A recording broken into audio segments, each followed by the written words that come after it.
श्री स्वामी समर्थ. नमस्कार. आपल्या यूट्यूब चॅनलवर तुमचं खूप मनापासून स्वागत करत आहे. तुमच्या मनातील सर्व चांगल्या इच्छा स्वामी महाराज पूर्ण करो ही स्वामींच्या चरणी प्रार्थना करते आणि आजच्या नवीन व्हिडिओला सुरुवात करते. तर आज वार आहे शुक्रवार, दिनांक आहे 6 मार्च 2026 आणि या दिवशी आलेली आहे संकष्टी चतुर्थी.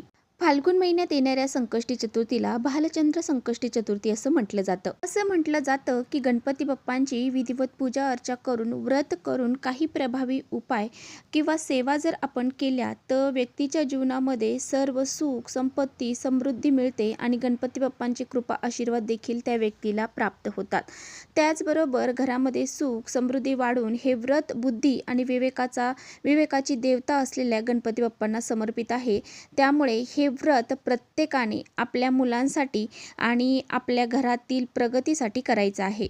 गणपती बाप्पा हे विद्येचे आणि ज्ञानाची देवता आहेत. या दिवशी श्री गणेशाची पूजा केल्याने जीवनातील सर्व संकट, अडथळे दूर होतात. त्याचबरोबर आपले मुलं आहेत तर त्या मुलांच्या सर्व इच्छा प्रगती होण्यास सुरुवात होते. या दिवशी गणेश तत्व हे पृथ्वी तलावरती नेहमीपेक्षा जास्त प्रमाणात जागृत असतात आणि या काळामध्ये आपण जे काही प्रभावी उपाय करतो, सेवा करतो, त्याचे दुप्पट पटीने फळ हे प्राप्त होत असते.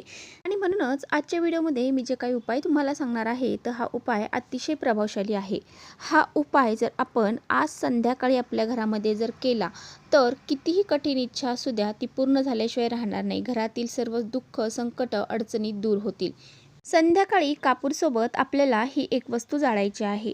ही वस्तू कशी जाळायची आहे, कोणत्या गोष्टी त्यामध्ये टाकायच्या आहेत, त्याचबरोबर कोणत्या वेळेमध्ये, कोणत्या काळामध्ये आणि कशा पद्धतीने जाळायची आहे याबद्दलचीच माहिती आजच्या व्हिडिओत आपण बघणार आहोत. त्यामुळे तुम्ही इकडे व्हिडिओ स्किप न करता शेवटपर्यंत नक्की बघा, जेणेकरून तुमच्यापर्यंत योग्य ती माहिती पोहोचेल. आपल्या चॅनलवर नवीन असाल तर चॅनलला सबस्क्राईब करा आणि असेच नवनवीन माहितीपूर्ण व्हिडिओ पाहण्यासाठी बेल आयकॉनला प्रेस करा, म्हणजे मी जेव्हा कधी नवीन व्हिडिओ अपलोड करेन त्याचं नोटिफिकेशन सर्वात अगोदर तुम्हाला भेटेल आणि तुम्ही एकही व्हिडिओ मिस करणार नाही. त्याचबरोबर खाली कमेंट्समध्ये ओम गण गणपते नमः हे लिहायला अजिबात विसरू नका. आजच्या व्हिडिओमध्ये जो काही उपाय मी तुम्हाला सांगणार आहे तर हा उपाय तुम्हाला आज संध्याकाळी करायचा आहे. आता आज संध्याकाळी 6 वाजल्यापासून ते रात्री 12 वाजेपर्यंत कधीही हा उपाय तुम्ही करू शकता. परंतु अगदी तुम्हाला शक्य आहे, तुम्ही घरीच आहे तर हा उपाय तुम्ही सायंकाळी 6 वाजल्यापासून ते 10 पर्यंत करण्याचा जास्तीत जास्त प्रयत्न करा. कारण ही जी वेळ आहे ना ते या वेळेमध्ये सकारात्मक लहरी खूप अधिक प्रमाणामध्ये जागृत असतात आणि या वेळेमध्ये माता लक्ष्मी देखील आपल्या घरामध्ये प्रवेश करत असते. या वेळेमध्ये जर आपण हा उपाय केला तर त्याचे फळ तुम्हाला अगदी पटकन मिळेल. तर पहा, कापुराचं आपल्या हिंदू धर्मामध्ये खूप अधिक महत्त्व आहे. कापराच्या पूजेमध्ये खूप महत्त्व आहे आणि म्हणून कापूर जाळून घरातील देवांची आरती केल्याने घरातील नकारात्मक ऊर्जेचा नायनाट होतो. त्याचबरोबर रोज तुम्ही घरामध्ये कापूर जाळणं हे अत्यंत शुभ मानलं जातं आणि त्यामुळे घरातील वातावरण हे नेहमी सुगंधी राहते आणि घरातील नकारात्मक ऊर्जेचा नायनाट होतो. घरामध्ये कापूर जाळल्यामुळं आपल्या घरातील वादविवाद थांबून आनंदाचं वातावरण निर्माण होतं. घरातील पितृदोष हा देखील नष्ट होतो. तसेच घरामध्ये कुठलीही नकारात्मक ऊर्जा ही प्रवेश करत नाही. शिवाय वाईट शक्ती देखील घरापासून दूर राहते. त्याचबरोबर पहा, ज्या घरातील स्त्री हा उपाय आपल्या घरामध्ये संध्याकाळी आवर्जून करते त्या घरामध्ये माता लक्ष्मी अखंड वास करते. तर पहा, जर तुमच्या घरामध्ये सतत वादविवाद, क्लेश, कलह, भांडणे यासारख्या गोष्टी घडत असतील, नवरा बायकोची भांडणं होत असतील, आई मुलाची किंवा बाप मुलाची भांडणं होत असतील आणि ही भांडणं घरामध्ये नकारात्मक ऊर्जा ही संचार करत असेल तर तुम्ही हा जो उपाय आहे तर तो आज संध्याकाळी आवर्जून करायचा आहे. यामुळे तुमच्या घरातील वादविवाद टळतील. त्याचबरोबर तुमच्या घरामध्ये सकारात्मक लहरी निर्माण होतील आणि तुमच्या घराची प्रगती व्हायला सुरुवात होईल. तसेच तुमची मुलं ही खूप अभ्यास करतात परंतु त्यांच्या अभ्यासामध्ये प्रगती होत नसेल, घराची भरभराट होत नसेल, मुलांची प्रगती होत नसेल, पतीची प्रगती होत नसेल, घरामध्ये कोणतीही गोष्ट शुभ घडत नसेल, म्हणजेच कोणतंही शुभकार्य निर्विघ्नपणे पार पडत नसेल, त्याचबरोबर तुमच्या घरामध्ये पितृदोष आहे, वास्तुदोष आहे, हे वास्तुदोष, पितृदोष हे देखील दूर होतात आणि आपल्या घरामध्ये भरभराट व्हायला सुरुवात होते आणि म्हणूनच हा उपाय करायचा आहे. तर हा उपाय कसा करायचा आहे याबद्दलचीच माहिती आता आपण पाहणार आहोत।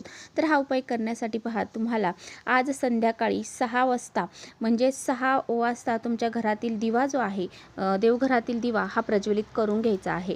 त्यानंतर तुमच्या तुळशीपाशी एक दिवा प्रज्वलित करायचा आहे, तुमच्या मुख्य दरवाजामध्ये सुद्धा एक दिवा प्रज्वलित करायचा आहे। धूप अगरबत्ती दीप लावून तुमचं घरातील वातावरण हे अगदी तुम्हाला सकारात्मक बनवायचं आहे। आता बघा, तुम्हाला हा उपाय करण्यासाठी तुमच्या घराचा मुख्य दरवाजा उघडा ठेवायचा आहे, खिडक्या उघड्या ठेवायच्या आहेत, जेणेकरून घरामध्ये जी काही सकारात्मक ऊर्जा आहे तर ती येईल आणि घरातील जी नकारात्मकता आहे तर ती बाहेर जाईल। त्याबरोबरच हा उपाय करण्यासाठी तुम्हाला एक मातीची पंती घ्यायची आहे किंवा मग तुमच्याकडे कापूर जाळायचं भांडं असेल ते घेतलं तरी चालेल किंवा एखादी साधी प्लेट घेतली तरी चालेल। आता ह्या प्लेटीमध्ये किंवा ह्या पंतीमध्ये किंवा कापूर जाळाच्या भांड्यात तुम्हाला मूठभर तांदूळ ठेवायचे आहे। त्यावरती तुम्हाला एक खोबऱ्याची वाटी ठेवायची आहे। आता खोबऱ्याच्या वाटीचं तोंड हे पांढरा भाग वरती करायचा आहे, काळा भाग खाली करायचा आहे। तर अशा पद्धतीने खोबऱ्याचा तुकडा जरी ठेवला तरी चालेल किंवा वाटी घेतली तरी चालेल। त्याचबरोबर त्या खोबऱ्याच्या वाटीवर तुम्हाला 2 भीमसेनी कापराच्या वड्या ठेवायच्या आहेत। आता तुमच्याकडे भीमसेनी कापूर नसेल तर साधा ठेवला तरी चालेल, परंतु आपल्या घरामध्ये भीमसेनी कापूर हा नक्की आणून ठेवा, कारण भीमसेनी कापरामध्ये खूप अधिक प्रमाणामध्ये सकारात्मक ऊर्जा असते। त्याचबरोबर 2 अखंड फुलाचे लवंगा त्यावर ठेवायचे आहे आणि 2 अखंड वेलची देखील, हिरव्या वेलची ज्या आहेत तर त्या ठेवायच्या आहेत। यानंतर हा कापूर तुम्हाला तुमच्या देवघरासमोर प्रज्वलित करायचा आहे। देवघरासमोर हा कापूर प्रज्वलित केल्यानंतर तुम्हाला 1 ते 2 थेंब त्यावरती गाईचा शुद्ध तूप असेल तर ते टाकायचं आहे, नसेल तर नाही टाकलं तरी चालेल।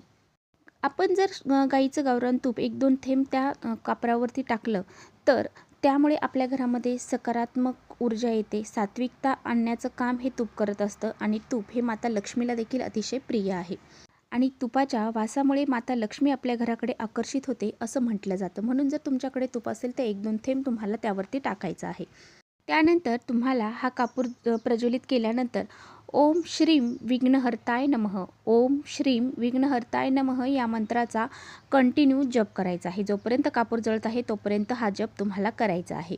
त्यानंतर हे भांडं तुम्हाला देवघरापासून उचलायचं आहे। संपूर्ण घरामध्ये हे भांडं तुम्हाला फिरवायचं आहे। अगदी हॉल, किचन, बेड, तुमच्या बाल्कनी असेल, स्पेस असेल समोर अंगणात, त्या ठिकाणी सुद्धा हे भांडं तुम्हाला फिरवायचं आहे। त्याचा धूर संपूर्ण घरामध्ये फिरून झाल्यानंतर ते भांडं तुम्हाला तुमच्या मुख्य दरवाजाचा जो उंबरठा आहे त्यावरती ठेवायचा आहे। आता देवघरासमोर आणून थोड्या वेळासाठी ते मुख्य दरवाजात ठेवायचं, तिथून उचलायचं आणि परत देवघरासमोर आणून ठेवायचं आहे। जोपर्यंत कापूर जळत आहे तोपर्यंत जळू द्यायचं आहे आणि ज्यावेळेस कापूर जळून थंड होईल, आता हे शांत झाल्यानंतर तुम्हाला काय करायचं आहे की त्या भांड्यामधला जे तांदूळ आहेत किंवा जो खोबऱ्याचा तुकडा आहे तर तो तुम्हाला निर्माल्यामध्ये टाकून द्यायचा आहे। तो खोबऱ्याचा तुकडा घरामध्ये कुणीही खायचा नाही, तो डायरेक्ट तुम्हाला डस्टबिनमध्ये टाकायचा आहे किंवा निर्माल्यामध्ये टाकला तरी चालेल, कारण त्यामध्ये घरातील जी नकारात्मकता आहे तर ती आलेली असते। अशा पद्धतीने हा एक छोटासा उपाय तुम्हाला आज संध्याकाळी आवर्जून आपल्या घरामध्ये करायचा आहे। त्याचबरोबर तुमच्या मनामध्ये भरपूर दिवसापासून एखादी इच्छा आहे, त्याचबरोबर तुमच्या घरामध्ये तुम्ही खूप कष्ट मेहनत केली तरी तुमच्या कष्टाला मेहनतीला नशिबाची साथ मिळत नसेल, यश मिळत नसेल, जेव्हा तुम्ही हा उपाय करणार असणार आहे तेव्हा तुम्हाला तमालपत्र घ्यायचं आहे आणि ज्याला तेजपत्ताही म्हटलं जातं, त्या तमालपत्रावर किंवा तेजपत्ता जो आहे त्यावरती तुम्हाला तुमची लाल पेनाने किंवा लाल कुंकवाने तुमची इच्छा लिहायची आहे। आता तुमची इच्छा घर घेण्याबाबत असेल, नोकरी प्राप्तीबद्दल असेल, मुलांच्या प्रगतीबद्दल असेल किंवा मग शत्रूचा नाश होण्यासाठी असेल तर त्या पद्धतीने 1 ते 2 शब्दामध्ये तुम्हाला लिहायचं आहे। आणि त्यानंतर तुम्हाला हे जे तमालपत्र आहे, तर जेव्हा तुम्ही हे कापूर जाळायचा उपाय करणार आहात त्यावेळेस काय करायचं, हे तमालपत्र तुम्हाला तुमच्या उजव्या हातामध्ये घ्यायचं आहे, ज्यावरती तुम्ही तुमची इच्छा लिहिलेली आहे। गणपती बाप्पांचं नामस्मरण करायचं आहे आणि ते तमालपत्र त्या कापरावरती तुम्हाला जाळायचं आहे आणि जाळत असताना तुमची जी काही इच्छा आहे ती परत एकदा तुम्हाला व्यक्त करायची आहे, ती पूर्ण होण्यासाठी गणपती बाप्पांना प्रार्थना करायची आहे। अशा पद्धतीने हा एक उपाय देखील तुम्ही आज संध्याकाळी तुमच्या घरामध्ये तुमची इच्छा पूर्ण होण्यासाठी करू शकता। त्याचबरोबर तुमच्या घरामध्ये सतत आर्थिक अडचणी आहेत, पैसा टिकत नाही किंवा आलेला पैसा घरामध्ये टिकून राहत नसेल, दररोज तुमच्या घरामध्ये काय करायचं आहे तर दररोज तुमच्या स्वयंपाकघरामध्ये रात्री तुम्हाला 2 कापूर आणि 2 लवंगा हे झोपण्यापूर्वी जाळायच्या आहेत। हा उपाय तुम्हाला 45 दिवस हा कंटिन्यू करायचा आहे आणि हा उपाय आज संध्याकाळी म्हणजे संकष्टी चतुर्थीच्या संध्याकाळपासून तुम्ही सुरुवात करायची आहे. 45 दिवस हा उपाय तुम्ही कंटिन्यू करायचा आहे. असं केल्याने तुमच्या घरातील ज्या आर्थिक अडचणी आहेत, पैशांच्या समस्या आहेत, तर त्या 100% दूर होतील. तर अशा पद्धतीने हा एक उपाय देखील तुम्ही अवश्य करू शकता. तर चला इथेच थांबवते. माझा व्हिडिओ आवडला असेल तर नक्की लाईक करा. चॅनलवर नवीन असाल तर चॅनलला सबस्क्राईब करा. परत भेटूया अशा छानशा व्हिडिओसोबत. तोपर्यंत श्री स्वामी समर्थ.